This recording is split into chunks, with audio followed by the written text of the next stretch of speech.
தினத்தந்தி மற்றும் விஐடி சென்னை இணைந்து வழங்கும் கல்வி கண்காட்சி 2025 திருச்சி மற்றும் சேலத்தில் அனுமதி இலவசம்.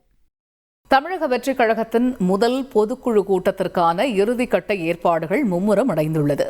இது பற்றிய விவரங்களை எமது செய்தியாளர் மணிகண்டனிடம் கேட்போம். மணிகண்டன், வணக்கம். தமிழக வெற்றிக் கழகத்தினுடைய இந்த முதல் பொதுக்குழுவுடைய அந்த இறுதிக்கட்ட ஏற்பாடுகள் எந்த கதியில் நடைபெற்று வருகிறது? என்னென்ன ஏற்பாடுகள் எல்லாம் செய்யப்பட்டிருக்கிறது? அது பற்றிய விவரங்கள். எலெக்ஷன் கமிஷன் ஆஃப் இந்தியா விதிகளின் படியில் ஒவ்வொரு கட்சியும் ஆண்டுக்கு ஒரு முறை ஒரு பொதுக்குழுவும் ஆண்டுக்கு 2 முறை செயற்குழுவும் நடத்தப்பட வேண்டும் என்பது விதி. அந்த அளவில் அங்கீகரிக்கப்பட்ட கட்சி என்ற அடிப்படையில் தமிழக வெற்றிக் கழகம் ஏற்கனவே ஒரு செயற்குழுவை நடத்தி முடித்திருக்கிறது. நாளைய தினம் கட்சி துவங்கி முதல் பொதுக்குழுவை கட்சியுடைய தலைவர் விஜய் தலைமையில் நடத்தவிருக்கிறது.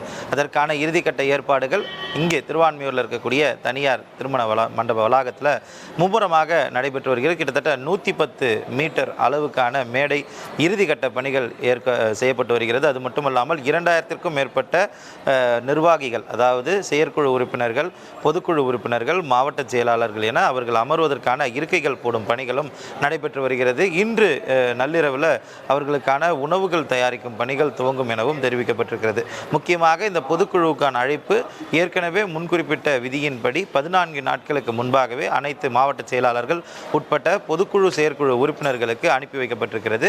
அந்த அழைப்புதலுடன் வருபவர்களுக்கு மட்டுமே உள்ளே அனுமதிக்கப்படுகின்றன. அது மட்டுமல்லாமல் பிரத்யேக QR கோட் பொருந்திய அடையாள அட்டை என்பது கொடுக்கப்படுகிறது.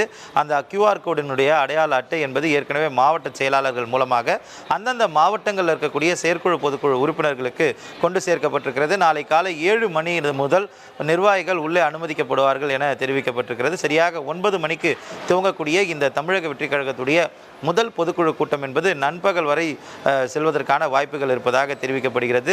தற்போதைய அரசியல் சூழலுக்கு ஏற்ப முக்கியமான 10க்கும் மேற்பட்ட தீர்மானங்கள் இந்த கூட்டத்தில் நிறைவேற்றப்பட இருக்கிறது. இந்த தீர்மானத்தை உருவாக்குவதற்காக ஒரு பிரத்யேக குழுவும் தமிழக வெற்றிக் கழகம் சார்பில் அமைக்கப்பட்டிருக்கிறது.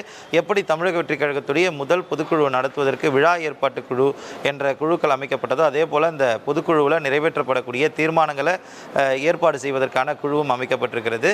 இதை தாண்டி நாளை நடைபெறக்கூடிய நிகழ்வுக்கான இறுதிக்கட்ட பணிகள் மும்முரம் அடைந்திருக்கிறது. வரக்கூடியவர்கள் 2000 3000 பிரமுகர்கள் வருவார்கள் என எதிர்பார்க்கப்படுவதால் அவர்களுக்கான மதிய உணவுகள் தயாரிப்பதற்கான முதற்கட்ட பணிகளும் அதே போல் அவர்கள் அமர்வதற்கு கார் பார்க்கிங் வசதி என அனைத்துமே தயார்படுத்தப்பட்டிருக்கிறது. அது மட்டுமல்லாமல் கட்சியுடைய தலைவர் முன்பாகவே நிகழ்ச்சி நடைபெறக்கூடிய இந்த வளாகத்திற்கு வருவார் என்றும் அவர் வரக்கூடிய வழிகளில் பேரிகேடுகள் அமைப்பதற்காக 500க்கும் மேற்பட்ட தடுப்பு பதாகைகளும் கொண்டு வரப்பட்டு அந்த பணிகளும் தற்போது நடைபெற்று வருகிறது.